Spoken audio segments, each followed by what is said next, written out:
Hello friends, you are most welcome in our YouTube channel Rahul Walia Learning Hub. Today we are going to start Unit 2nd of book Contemporary India and Education. इससे पहले unit first की हमने 3 video बनाई हैं और ये unit 2nd की first video है। तो आज के इस वीडियो में हम पढ़ने जा रहे हैं स्वतंत्रता से पूर्व शिक्षा का नीतिगत ढांचा। ये हमारी यूनिट 2nd है, policy framework of education in pre independence period.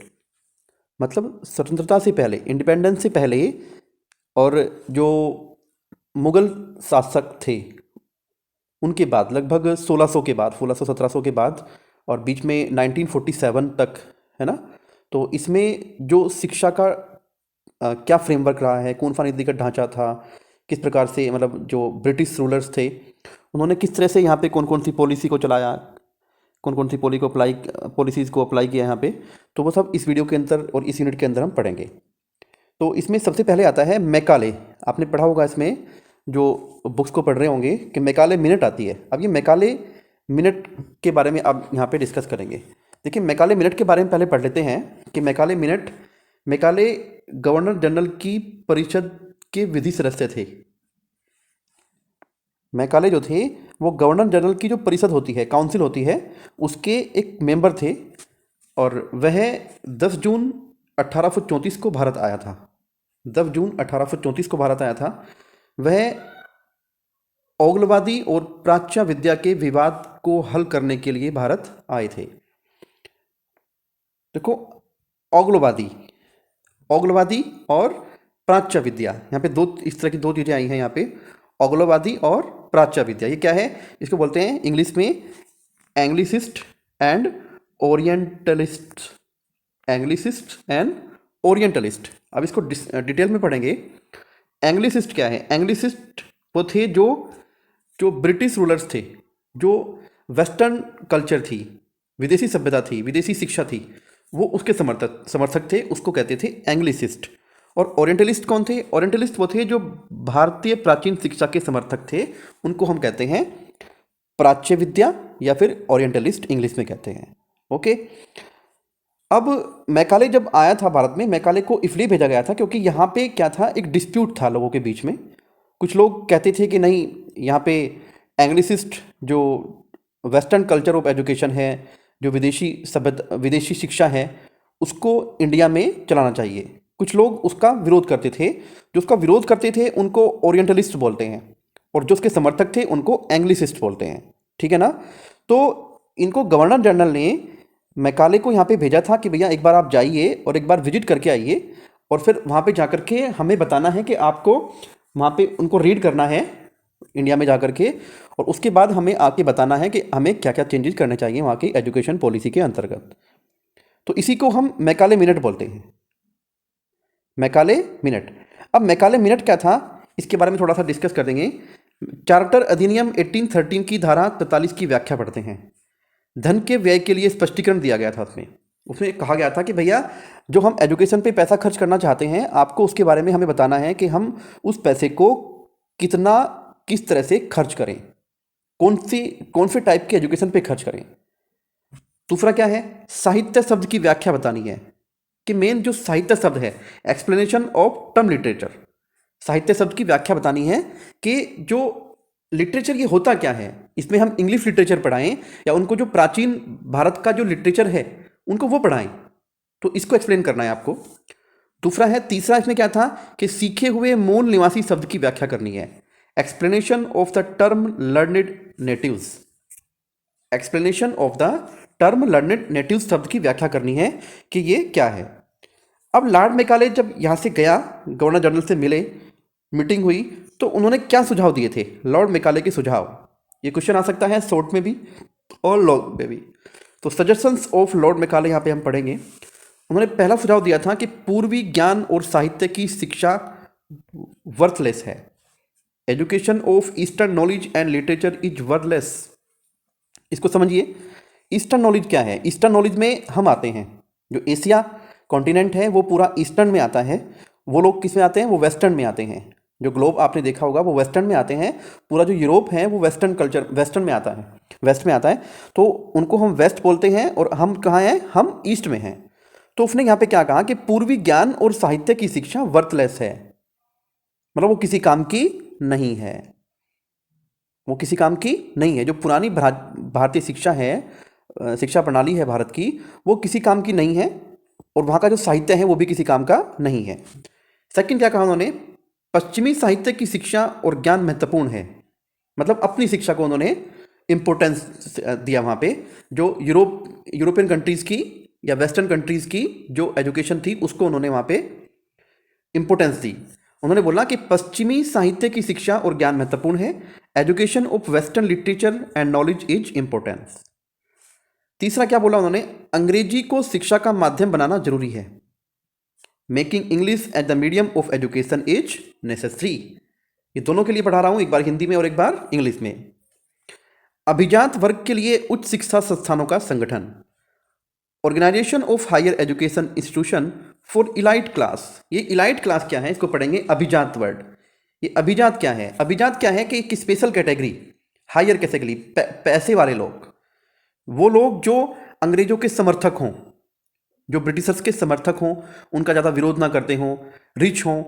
तो लॉर्ड मैकाले ने बोला कि जो हायर एजुकेशन है वो बस सिर्फ उन्हीं लोगों को दी जाए, उसमें जो स्कॉलरशिप वगैरह है या जो कुछ भी चीज़ें हैं तो वो सिर्फ एक इलाइट क्लास को दी जानी चाहिए और किसी वर्ग को नहीं दी जानी चाहिए। आगे से चलते हैं। पांचवा उन्होंने क्या बोला, फिफ्थ यहां पे पढ़ेंगे, शिक्षा के क्षेत्र में धार्मिक तटस्थता की नीति आवश्यक, policy of religious neutrality in the field of education necessary. ये एक पॉइंट है जो हमारे फायदे का हो सकता है। इसको हम यहाँ पे मेरिट्स में भी ले सकते हैं, मेरिट्स ऑफ मैकाले मिनट। कभी कभी क्वेश्चन आ जाते हैं कि मेरिट, अब इसमें आगे भी हम पढ़ेंगे, तो मेरिट्स ऑफ मैकाले मिनट में हम पढ़ेंगे, तो उसमें ये पॉइंट हम ले सकते हैं कि policy of religious neutrality in the field of education necessary, मतलब थोड़ा धर्म की शिक्षा दी जाना भी कहीं ना कहीं जरूरी है। ये मैकाले ने जाके बोला कि भैया धर्म की शिक्षा दी जाना, जो इनके धार्मिक ग्रंथ हैं उनकी शिक्षा देना, या इनकी जो एक तरह से प्राचीन लैंग्वेज है उसके बारे में पढ़ाना, तो वो बहुत जरूरी है। अब बेंटिक का संकल्प पढ़ते हैं। इसके बाद आया था बेंटिक का संकल्प 7 मार्च 1835, बेंटिक्स रेजोल्यूशन 7 मार्च 1835। ये क्या था कि बेंटिक, सारा सरकारी फंड सिर्फ अंग्रेजी की पढ़ाई पर खर्च होगा। बेंटिक रिजोल्यूशन में था कि जो सारा सरकारी फंड था, जो बजट निकाला गया था एजुकेशन के लिए, वो सिर्फ अंग्रेजी की पढ़ाई पर खर्च होगा। All government fund will be spent on English education alone. Second था, संस्कृत, अरबी और फारसी के शिक्षण संस्थानों को बंद नहीं किया जाएगा। बेंटिक रिजोल्यूशन जो आया था वो 1835 में आया था, 1835 में। तो the educational institution of Sanskrit, Arabic and Persian shall not be close down. Bentinck's resolution के अनुसार संस्कृत, अरबी और फारसी भाषा की शिक्षण संस्थानों को बंद नहीं किया जाएगा। तीसरा था, भविष्य में प्राच्य साहित्य के मुद्रण एवं प्रकाशन पर कोई व्यय नहीं किया जाएगा। No expenditure will be made on the printing and publication of oriental literature in future. Bentinck resolution कहता है कि हम लोग अब ओरिएंटल लिटरेचर, यानी जो प्राचीन भारतीय सभ्यता से जुड़ा हुआ साहित्य है, उसके पब्लिकेशन पर, उसके प्रिंटिंग पर कोई पैसा, जो सरकारी बजट है उसमें से कोई भी एक नया पैसा खर्च नहीं करेंगे। चौथा पॉइंट क्या है, इस तरह बचाए गए पैसों को अंग्रेजी साहित्य और भाषा की शिक्षा पर खर्च किया जाएगा। कौन से पैसों को, जो पैसे ओरिएंटल लिटरेचर पर खर्च नहीं किए जाने, उनके पब्लिकेशन को, प्रिंटिंग पे खर्च नहीं किए गए, उनको कहाँ पे खर्च करेंगे, जो अंग्रेजी साहित्य है और भाषा की शिक्षा है, उनकी बुक्स हैं, उनकी प्रिंटिंग पे खर्च करेंगे। The money so saved will be spent on the education of English literature and language. तो ये बेंटिक का संकल्प था, ये 7 मार्च 1835 को दिया गया, 7 मार्च 1835। मैकाले के सुझाव को जानने के बाद बेंटिक का संकल्प लिया गया था, बेंटिक रिजोल्यूशन दिया गया था। इंडियन जो प्री इंडिपेंडेंस पीरियड रहा है एजुकेशन का, उसमें 1835 में। अब देखो, मैंने कहा था कि मैकाले मिनट के जो मेरिट्स हैं उसमें ये हम जोड़ सकते हैं, तो मैकाले मिनट के गुण आ गया यहाँ पे। मैकाले मिनट के गुण, मेरिट्स ऑफ मैकाले मिनट। ये क्वेश्चन शॉर्ट में भी आ जाता है और लॉन्ग में भी आ जाता है। क्या गुण थे भैया, पढ़ते हैं। इसके गुण पढ़ेंगे जो हमारे फायदे के हैं, जो हमारे सबके फायदे के हैं, जो एक पब्लिक प्रॉफिटेबिलिटी के लिए दिए गए हैं यहाँ पे। तो प्राच्यविदों और एंग्लवादियों के संबंध में तार्किक निर्णय लिया गया था। Logical decision with respect to the orientalist anglicist controversy, जो आपस में विरोध था लोगों में, तो उसके बारे में वो निर्णय लिया गया था। पश्चिमी भाषा, साहित्य, ज्ञान और विज्ञान की वकालत, advocacy of western language, literature, knowledge and science. मतलब पश्चिमी भाषा को हम यहाँ पे क्यों अप्लाई करना चाहते हैं, उस पर वकालत दी गई थी कि ये बहुत ज़रूरी है, ये कह सकते हैं कि ये ग्लोबल लैंग्वेज है, ग्लोबल लिटरेचर है, जिसको पूरी दुनिया में सबको आना चाहिए, तो उस पर वकालत दी गई थी। प्रगतिशील शिक्षा की वकालत, अपनी शिक्षा को, इंग्लिश लैंग्वेज को, इंग्लिश लिटरेचर को प्रगतिशील शिक्षा बता करके उस पर वकालत की गई थी। तो यहाँ पे कह सकते हैं कि एडवोकेसी ऑफ प्रोग्रेसिव एजुकेशन। धार्मिक शिक्षा की निरंतरता, मैकाले मिनट ने कहा था कि जो धार्मिक शिक्षा है, सपोज कोई हिंदू है तो वो संस्कृत को पढ़ेगा, जो मुस्लिम है वो उर्दू को पढ़ेगा, ठीक है ना। तो यहाँ पे वो बातें ली गई थी, धार्मिक शिक्षा को निरंतर रखा जाएगा, उसको बंद नहीं किया जाएगा। ये मैकाले मिनट का एक मेरिट साथ आता है, कंटिन्यूटी ऑफ रिलीजियस एजुकेशन। आगे चलते हैं इसमें। मैकाले मिनट के दोष, अब जब गुण होते हैं किसी चीज़ के तो दोष भी होते हैं, तो यहाँ पे हम पढ़ेंगे मैकाले मिनट के दोष, डीमेरिट्स ऑफ मैकाले मिनट। प्राच्य साहित्य की आलोचना, एक तो यही दोष है, आप हेडिंग में लिख सकते हैं। अगर लॉन्ग क्वेश्चन में आ रहा है तो इसके आगे लिख सकते हैं फिर डिटेल में, कुछ भी जो मैं बोल रहा हूँ, ओके। बाकी आप शॉर्ट में लिखना चाहते हैं, पॉइंट में आप तो यही लिख सकते हैं जो मैंने यहाँ पे लिखा हुआ है। तो प्राच्य साहित्य की आलोचना, ये उसने जो एंशियंट एजुकेशन सिस्टम था इंडिया का, उसकी आलोचना की थी मैकाले ने। क्रिटिसिज्म ऑफ ओरिएंटल लिटरेचर, अंग्रेजी को शिक्षा का माध्यम बनाने का अनुचित सुझाव दिया था उसने। Improper suggestion to make English the medium of education, उच्च शिक्षा का सुझाव सिर्फ सभांत वर्ग के लिए, ये भी गलत बात थी। Suggestion of higher education for the elite class only, कुछ स्पेशल लोगों के लिए ही उच्च शिक्षा को दिया गया था कि हायर एजुकेशन जो है सबके लिए नहीं होनी चाहिए, वो सिर्फ इलाइट क्लास के लिए होनी चाहिए। तो ये मैकाले मिनट के दोस्त थे। अब मैकाले मिनट के प्रभाव क्या हुए, इंपैक्ट ऑफ मैकाले मिनट, ये भी पढ़ते हैं। शिक्षा नीति की घोषणा की गई, उसके बाद डिक्लेरेशन ऑफ एजुकेशन पॉलिसी, अंग्रेजी शिक्षा प्रणाली की शुरुआत हुई। Beginning of the English system of education, आधिकारिक भाषा के रूप में अंग्रेजी की शुरुआत। Beginning of English at the official language, सरकारी नौकरी के लिए अंग्रेजी अनिवार्य कर दी गई थी। English compulsory for government jobs. तो इम्पैक्ट ऑफ मैकाले मिनट में आ सकता है, ये 4 पॉइंट आप यहाँ पे लिख सकते हैं। उसके बाद क्या हुआ था, 1854 में फिर दोबारा से एक न्यू एजुकेशन पॉलिसी आई थी, उसको बोलते हैं वुड डिस्पैच। वुड डिस्पैच 1854 के नाम से ये जानी जाती है। आज भी आप देख रहे हैं कि हर 30-40 ईयर्स के बाद एजुकेशन पॉलिसी है जो चेंज हो जाती है, कुछ जनरेशन को लेकर के और टेक्नोलॉजी को लेकर के, तो चेंज आता है। तो पहले से ये चेंज होता हुआ आ रहा है। तो वुड डिस्पैच के बारे में पढ़ेंगे। चार्ल्स वुड के कौन थे, वुड डिस्पैच का नाम इसको क्यों दिया गया, पहले चार्ल्स वुड के बारे में पढ़ लेते हैं। चार्ल्स वुड कंपनी के नियंत्रण बोर्ड के अध्यक्ष थे। Charles Wood was the president of companies board of control, जो ईस्ट इंडिया कंपनी थी उसके बोर्ड के अध्यक्ष थे, चेयरमैन थे चार्ल्स वुड। उन्होंने 19 जुलाई 1854 को इस शिक्षा नीति की घोषणा की थी। He declare this education policy on 19 जुलाई 1854। 19 जुलाई 1854 को इस शिक्षा नीति की घोषणा की गई थी। वुड डिस्पैच कहते हैं इसको। अब इसमें वुड डिस्पैच में क्या आता है, शिक्षा का प्रसाधन और वित्त क्या था। Administration and finance of education, administration and finance of education. Would dispatch के अकॉर्डिंग जो शिक्षा का जो प्रशासन था वो किसके हाथों में चलती थी, और शिक्षा को चलाने के लिए पैसे कहाँ से आते थे, यहाँ पे हम पहले बात करेंगे। कंपनी पर शिक्षा की जिम्मेदारी, किस पे आ गई थी जिम्मेदारी, कंपनी पे। कंपनी कौन सी थी, ईस्ट इंडिया कंपनी। तो responsibility of education on the company, ये अब हम पढ़ रहे हैं वुड डिस्पैच। वुड डिस्पैच में शिक्षा का एक तरह से फ्रेमवर्क पढ़ेंगे, कैसी शिक्षा होती थी, प्राइमरी एजुकेशन क्या थी, आगे डिटेल में पढ़ेंगे हम लोग। सेकंड, लोक शिक्षण विभाग की स्थापना हुई थी वहाँ पे। 1854 की शिक्षा नीति के बाद ही लोक शिक्षण विभाग की, जो आज तक चल रहा है, establishment of the department of public instruction. Third, अनुदान सहायता प्रणाली, grant in aid system. Grant in aid system का मतलब है कि जो बजट निकालती थी गवर्नमेंट, उसमें शिक्षा के लिए एक स्पेशल बजट, एक स्पेशल पैसा पूरे साल के पे खर्च करने के लिए निकाला जाता था। शिक्षा का संगठन कैसा था, ऑर्गेनाइजेशन ऑफ एजुकेशन, प्राथमिक शिक्षा थी, मध्य, हाई स्कूल और उच्च शिक्षा। मध्य मिडिल क्लास बोलते हैं, primary, middle, high school and higher education. इस प्रकार 4 तरीके से शिक्षा दी जाती थी। शिक्षा का उद्देश्य क्या था वुड डिस्पैच के अकॉर्डिंग? एम्स ऑफ एजुकेशन, मानसिक विकास, पश्चिमी ज्ञान, भारतीयों के चरित्र और नैतिकता का विकास करना, ईस्ट इंडिया कंपनी के लिए योग्य श्रमिकों को तैयार करना। ये एम्स ऑफ एजुकेशन में आते हैं। मेंटल डेवलपमेंट, ये गलत हो रहा है यहाँ पे, इसमें एच नहीं आएगा, ये मेंटल डेवलपमेंट पढ़ेंगे। Mental development, western knowledge to develop the character and morality of Indians to prepare able workers for the East India Company. ये उनकी शिक्षा का उद्देश्य था। मतलब बच्चों का मानसिक विकास हो, उनके अंदर वेस्टर्न नॉलेज थी, पश्चिमी सभ्यता थी, उसका विकास हो भारत के अंदर। और जो इंडियंस पीपल हैं, इंडियंस हैं, तो उनको कुछ तमीज़ सिखाई जाए, नैतिकता सिखाई जाए।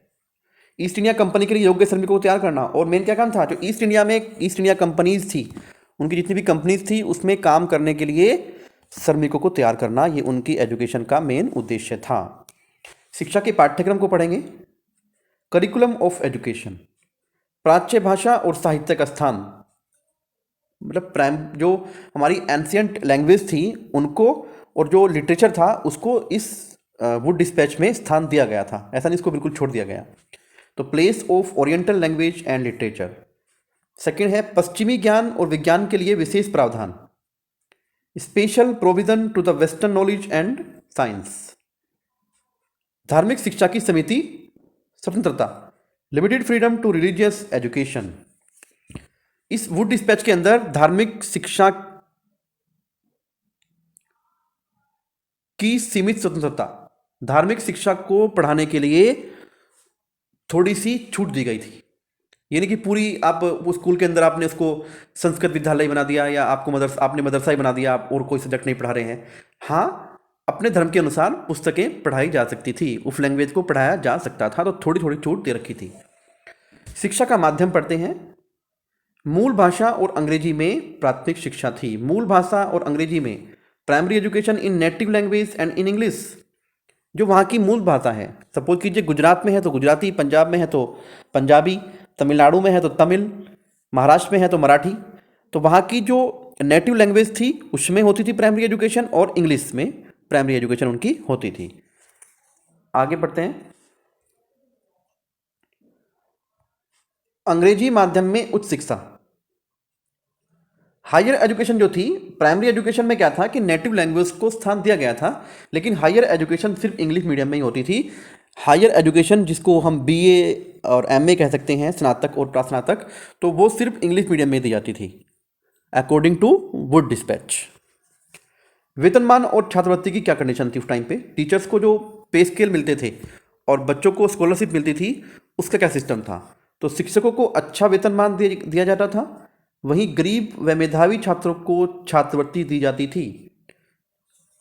अ good pay scale was given to teachers and scholarship was given to poor and meritorious students. जो अच्छे मेधावी छात्र होते थे, इंटेलिजेंट बच्चे होते थे, या फिर गरीब बच्चे होते थे, उनको स्कॉलरशिप दी जाती थी। Merits of Wood dispatch 1854। Merits of Wood dispatch 1854। Wood dispatch 1854 के गुण हम पढ़ेंगे, उसमें अच्छी बातें क्या थी वो यहाँ पे पढ़ेंगे। शिक्षा की जिम्मेदारी सरकार पर थी, ये अच्छी बात थी। Responsibility of education on the government, ये अच्छी बात थी।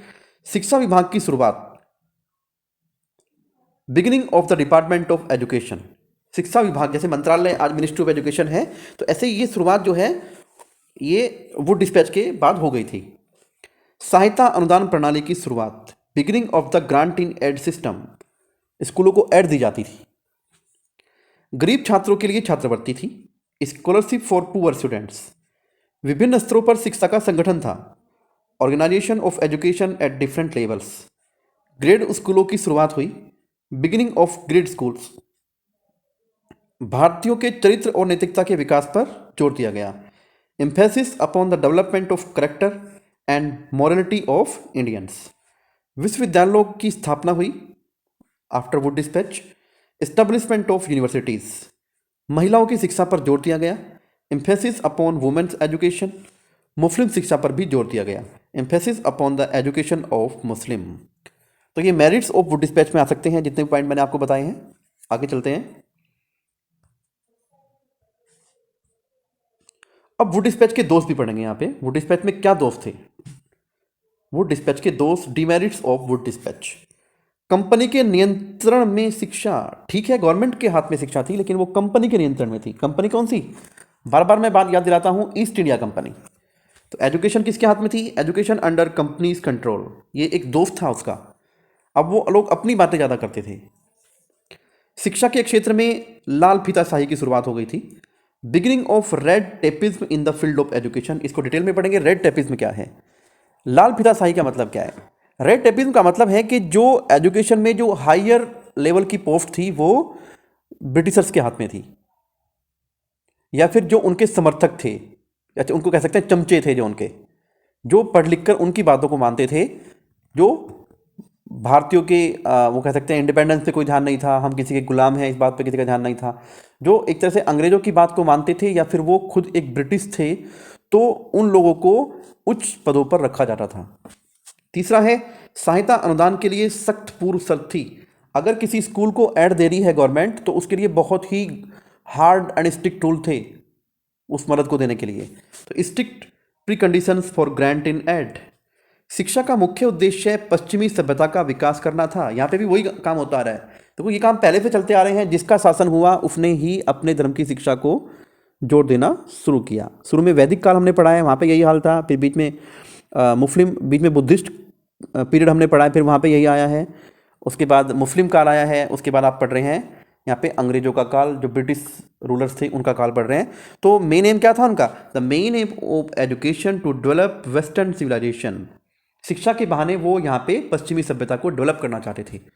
जो इंडियंस थे उनके दिमाग में फिट करना चाहते थे कि we are better than you, हम आपसे बेहतर हैं, our culture is better than you, हमारी जो संस्कृति है, सभ्यता है, वो आप लोगों से बेहतर है।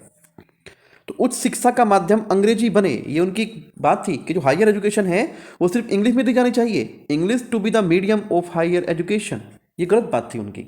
उन्होंने ठीक है प्राइमरी लेवल पे शिक्षा को जो है नेटिव लैंग्वेज में रखा, लेकिन उनको हायर एजुकेशन को भी नेटिव लैंग्वेज में रखने का ऑप्शन देना चाहिए था। ऑप्शन दे कम से कम, उसको कंपलसरी मत करें। सरकारी स्कूलों में बाइबिल रखना अनिवार्य कर दिया गया था। ये एक डिमेरिट्स, बहुत बड़ा डिमेरिट्स है वुड डिस्पैच का, कि सरकारी स्कूल में बाइबिल का रखना अनिवार्य है, कंपलसरी कर दिया गया था। Keeping Bible in government school was made compulsory, ये एक डिमेरिट्स है। मिशनरी स्कूलों में धार्मिक शिक्षा की शुरुआत कर दी गई थी। Beginning of religious education in missionary school. Missionary schools कौन से हैं? जो क्रिश्चियन से स्कूल हैं, आज भी हैं वो इंडिया के अंदर। तो उनके अंदर इंग्लिश या जो क्रिश्चियनिटी है, ठीक है ना, ईसाईकरण होना शुरू हो गया था इंडिया के अंदर। लोगों को इंग्लिश के साथ साथ ईसाई धर्म से संबंधित शिक्षा भी दी जाने लगी थी। उसको इस पर इम्फेसिस किया गया था एक तरह से। 8 पॉइंट है सरकारी नौकरी के लिए अंग्रेजी का ज्ञान अनिवार्य है। अगर आपको गवर्नमेंट जॉब चाहिए तो उसमें आपको इंग्लिश आनी चाहिए, ये कंपलसरी कर दिया गया था। If you are not able to speak in English तो you are not able to get the government job at that time. तो ये वुड डिस्पैच के दोस्त थे एक तरह से। Knowledge of English compulsory for government jobs. आगे चलते हैं। हंटर कमीशन आ गया।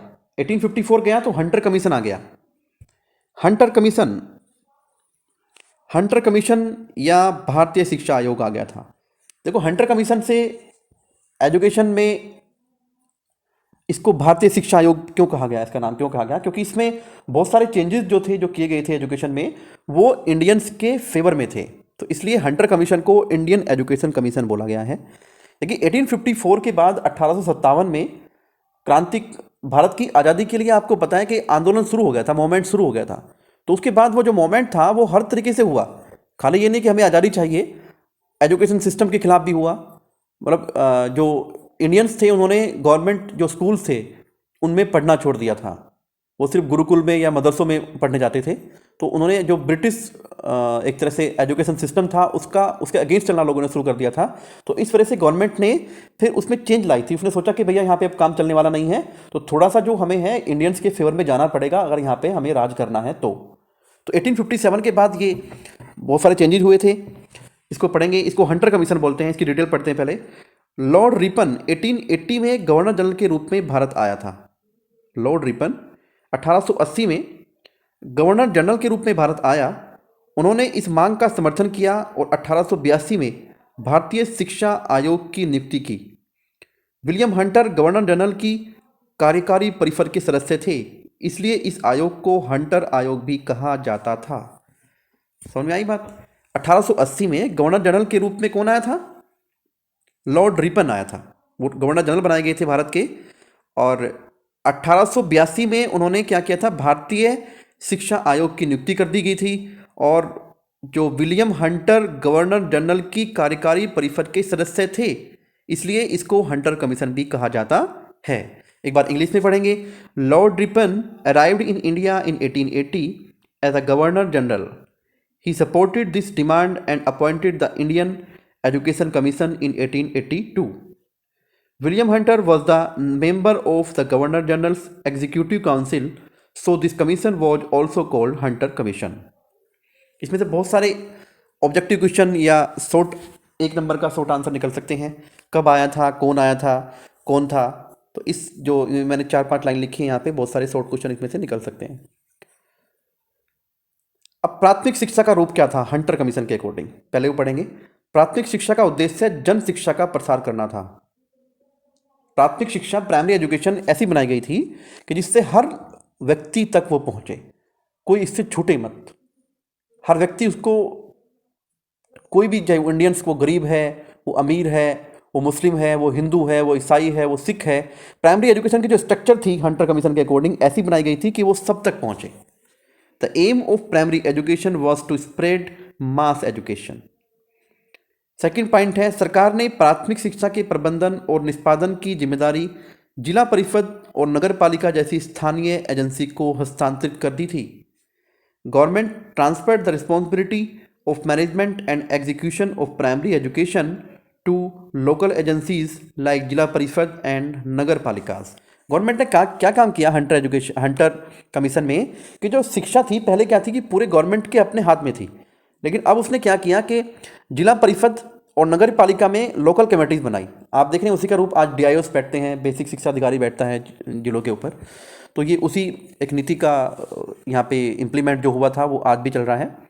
तो गवर्नमेंट ने क्या काम किया कि उसके लिए जिले की कमेटियों को, नगर पालिकाओं को जिम्मेदारी दे दी कि भैया अपने जिले के अंदर आप लोग स्कूल को देखेंगे। थर्ड क्या था, अनुदान के रूप में व्यय का आधा प्रांतों द्वारा दिया गया था और इसका 1/3 स्थानीय एजेंसियों द्वारा दिया गया था। मतलब half of the expenditures as grants was given by the provinces and 1/3 of it was given by local agencies. मतलब जो भी खर्च होता था वहाँ पे शिक्षण संस्थानों में, तो उसका जो आधा था वो स्टेट गवर्नमेंट देती थी और उसका 1/3 कौन सी देती थी? जो लोकल एजेंसीज थी वो उस पर खर्च करते थे। तीसरा है, क्षेत्रीय भाषाओं, व्यवहारिक गणित, लेखांकन, सरल विज्ञान और स्वास्थ्य और स्वच्छता का सामान्य ज्ञान दिया गया था वहाँ पे। ये सब चीज़ें, बेसिक चीज़ें पढ़ाई जाती थी। रीजनल लैंग्वेजेस जो हमारी क्षेत्रीय भाषाएं हैं, practical mathematics, accounting, simple science and general knowledge of health and hygiene were given, वहाँ पे दी जाती थी। आगे चलते हैं। माध्यमिक शिक्षा की स्ट्रक्चर क्या थी? Secondary education. Secondary education 10th तक आती है, एक तरह से 10th 12th तक। तो इसमें पढ़ते हैं, यह कुशल और धनी लोगों की जिम्मेदारी थी। जो सेकेंडरी एजुकेशन थी, जो कुशल और धनी लोग थे, उन्होंने क्या किया, अपनी कमेटियां बनाई, कोई चेयरमैन बनाया गया, कोषाध्यक्ष बनाया गया। लोगों ने क्या किया, जो अमीर लोग थे उन्होंने अपनी कमेटीज बनाई जो दान देना चाहते थे शिक्षा को लेकर के। किसी ने ज़मीनें दान दी, किसी ने बिल्डिंग के लिए पैसा दिया, किसी ने ईंटें भिजवाई। तो इस तरह से स्कूल बनाए गए। ओके, स्कूल जो बनाए तो उसके लिए गवर्नमेंट ने क्या किया कि गवर्नमेंट उनको ऐड देती थी। कुछ उनको ऐड कहाँ से मिलती थी? नगर पालिकाओं से, कुछ स्टेट गवर्नमेंट देती थी, और कुछ वो लोग अपने आप, जैसे ज़मीन है उसमें या कमरे बनवाने हैं, बिल्डिंग बनवानी है, कंस्ट्रक्शन करवाना है, तो वो लोग उसमें आपस में सपोर्ट करते थे जो रिच पीपल होते थे। तो ये जिम्मेदारी किसको रहती माध्यमिक शिक्षा की? ये धनी लोगों की जिम्मेदारी बना दी। It was the responsibility of efficient and rich people. आयोग ने माध्यमिक स्तर पर 2 पाठ्यक्रम, ए कोर्स और बी कोर्स चलाने की सिफारिश की थी। The commission recommended to run 2 curriculum at secondary level, A course and B course. यहाँ पे बहुत सारे स्टूडेंट होंगे जिन्होंने 90 के दशक में शिक्षा को लिया होगा, तो वहाँ पे आपने देखा होगा ए कोर्स और बी कोर्स होते थे। मैथमेटिक्स भी 2 होते थे, प्रथम गणित गणित प्रथम, गणित द्वितीय, ऐसे ही विज्ञान प्रथम और विज्ञान द्वितीय। तो ऐसे ही ये रूप जो स्ट्रक्चर है एजुकेशन का, ये अब तक चला है, आज से 20-30 साल पहले तक चला है। ओके, तो हाई स्कूल और मिडिल स्कूल में शिक्षा का माध्यम अंग्रेजी था। हाई स्कूल और जो मिडिल स्कूल थे वहाँ पे जो मीडियम ऑफ एजुकेशन था वो क्या था, इंग्लिश था। एक अलग बात है यहाँ पे, medium of education was English in high school as well as middle school. आयोग ने माध्यमिक शिक्षा के स्तर को ऊपर उठाने के लिए प्रशिक्षित शिक्षकों की नियुक्ति पर बल दिया था। यहाँ पे आयोग ने क्या दिया था कि जो टीचर रखे जाएंगे वो प्रशिक्षित रखे जाएंगे, वो ट्रेन होने चाहिए। The commission has laid emphasis on appointing trained teachers in order to raise the level of secondary education. उच्च शिक्षा, सरकार ने उच्च शिक्षा का भार भी जनता पर ही डाल दिया था। उच्च शिक्षा का भार भी किस पर डाला था, जनता पर ही। The government assigned the burden of higher education on public too. The government give grants for all purpose liberally. सरकार उदारतापूर्वक सभी उद्देश्यों के लिए अनुदान देती थी, बस वो ऐड देती थी। स्कूल लोकल कमेटीज चलाती थी, जो रिच पीपल थे वो लोग चला रहे थे। छात्रों की और नैतिक प्रगति, स्वाभाविक कर्तव्य और मानवता के प्रति कर्तव्य के साथ उच्च शिक्षा प्रदान करना, ये उनका उच्च शिक्षा का उद्देश्य था। To impart higher education to students with moral progress, natural duties and duty of humanity. छात्र अपनी रुचि और योग्यता के अनुसार विषयों का चयन कर सकते थे। छात्रों को छूट दी जाती थी कि जब वो हायर एजुकेशन में जाना चाहते हैं, सेकेंडरी एजुकेशन में, तो वहाँ पे उनको अपने मनपसंद सब्जेक्ट लेने के, अपनी इंटरेस्ट के अकॉर्डिंग उनको छूट दी गई। The students can select subjects as per their interest and aptitude. Next पढ़ते हैं, महिला शिक्षा की क्या कंडीशन थी हंटर कमीशन में। महिला शिक्षा, लड़कियों की शिक्षा मुफ्त होनी चाहिए और गरीब लड़कियों को छात्रवृत्ति दी जानी चाहिए, ये हंटर कमीशन का सुझाव था। Girls education should be free and poor girls should be given scholarship. गरीब लड़कियों के लिए छात्रावास होना चाहिए, रहने की व्यवस्था भी होनी चाहिए। There should be hostels for poor girls. जहाँ तक हो सके बालिका विद्यालयों में महिला शिक्षकों की नियुक्ति की जाए। ऐसा प्रावधान था कि जो जितने भी गर्ल्स स्कूल हैं उसमें जो टीचर हों वो भी गर्ल्स वुमेन टीचर्स हों, लेडीज़ हों। As far as possible female teachers should be appointed in girls school. Women inspectors should be appointed for inspection of girls school. एक चीज़ और कही इसमें कि जो बालिका विद्यालय थे उनमें ये नहीं कि खाली टीचर ही या प्रिंसिपल ही लेडीज़ हों, बल्कि जो इंस्पेक्टर हो, निरीक्षक हो, जो जनपद जिले पर निरीक्षक बैठते थे तो वो भी महिला ही होनी चाहिए। बालिका विद्यालयों के निरीक्षण के लिए महिला निरीक्षकों की नियुक्ति की जाए, ऐसा हंटर कमीशन की सिफारिश थी। मुस्लिम शिक्षा की क्या कंडीशन थी हंटर कमीशन के अकॉर्डिंग। मुस्लिम एजुकेशन पढ़ते हैं, मुस्लिम बच्चों के लिए अलग स्कूल खोला जाए। हंटर कमीशन की सिफारिश थी कि separate school B opened for Muslim children. Second क्या था, मुस्लिम शिक्षा संस्थानों को सुगम वित्तीय सहायता दी जाए। Liberal financial aid be given to Muslim education institution. जो मुस्लिम शिक्षण संस्थान हैं उनको बड़ी आसानी से वित्तीय सहायता दी जानी चाहिए, उसके लिए कोई हार्ड एंड स्ट्रिक्ट रूल नहीं होने चाहिए।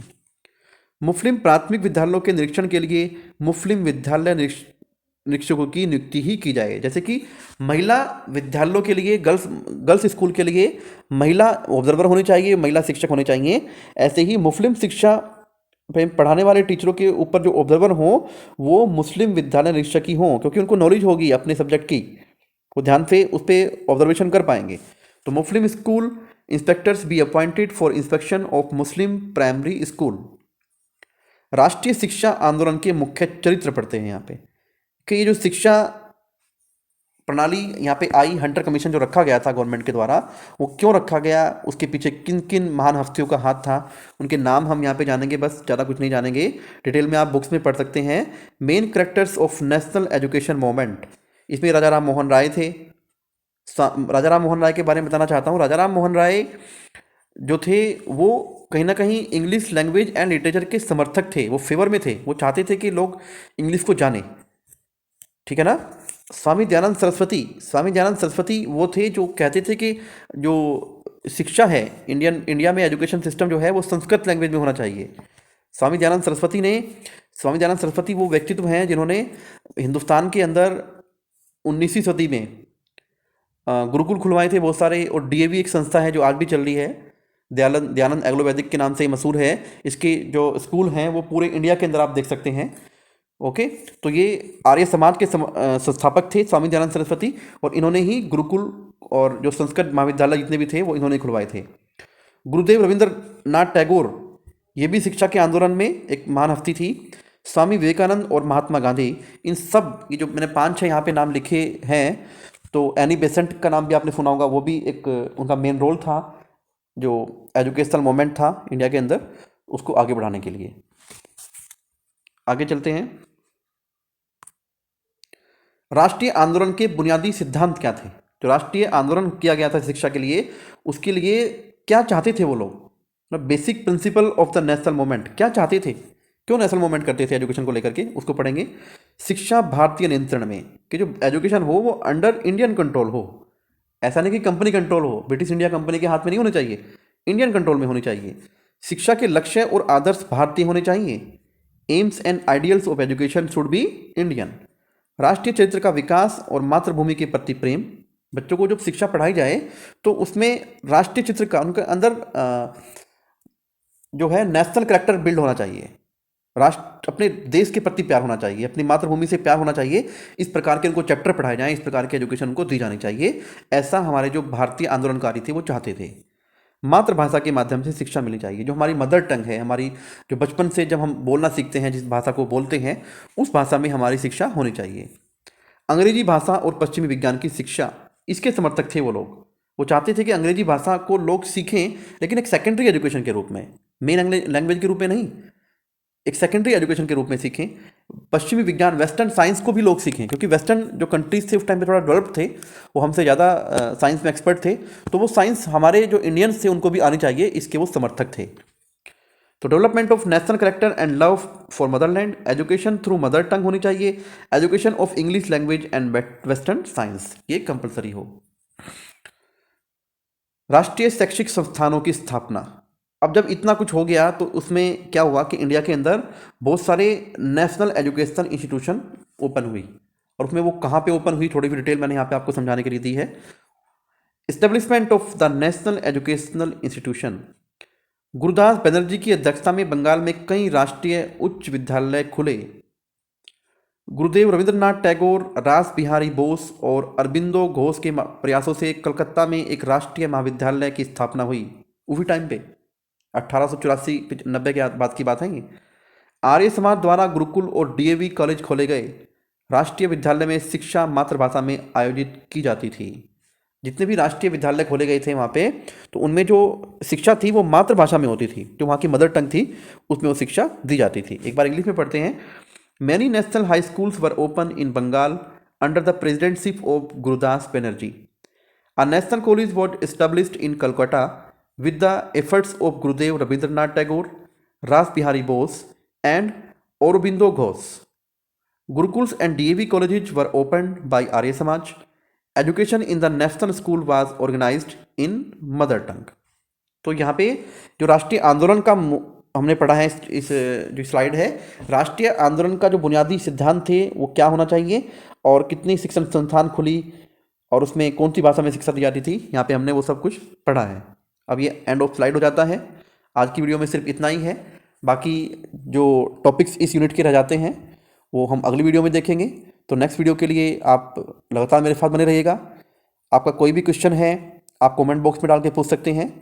तो कृपया इस वीडियो को लाइक करना, शेयर करना और सब्सक्राइब करना ना भूलें। Thank you very much. जय हिंद, जय भारत।